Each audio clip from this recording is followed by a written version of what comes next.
የትኛውም ብሔር አይመለከተኝም። የትኛውም የፖለቲካ አስተሳሰብ ሁሉም የኔ ነው።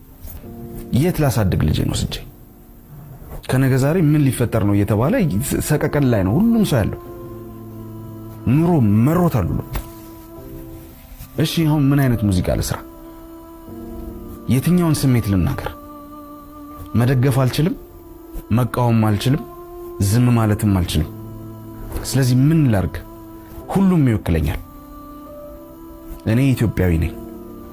የዚህን ትውልድ እድሜም አትጨርሱ። እየተፈጠረ ያለው ነገር በጣም እያሳዘነኝ እያሳፈረኝም ነው።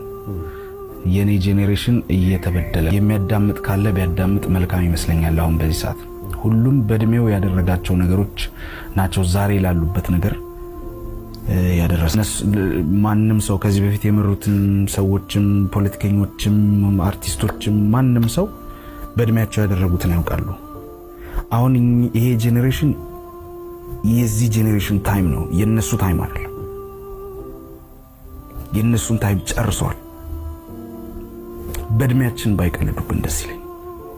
መተው ነው የምንፈልገውኛ፣ ማለፍ ነው የምንፈልገውኛ፣ ወደፊት መራመድ ነው የምንፈልገውኛ። አጉሌ ፖለቲካ ጥቅም ሁሉም ላይ ጣት ቀሳሪ ነው። ማንም ወደ ራሱ ጣቱን የሚቀስር የለም።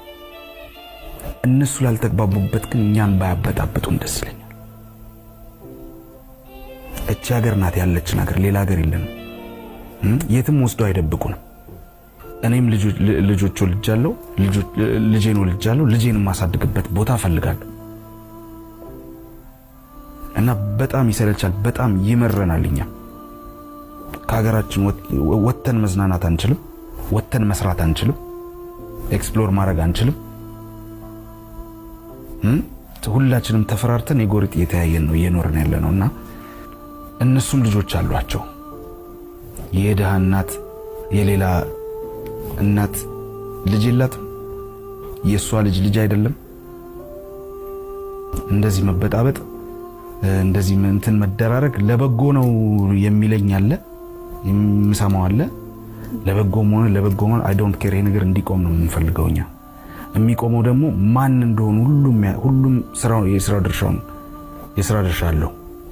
ከመንግስት ጀምሮ ተቃዋሚ ነን ከሚሉት ሁሉም መጀመሪያ ወደ ራሳቸው እስኪ ይጠቁሙ። ከዛ ቅንነት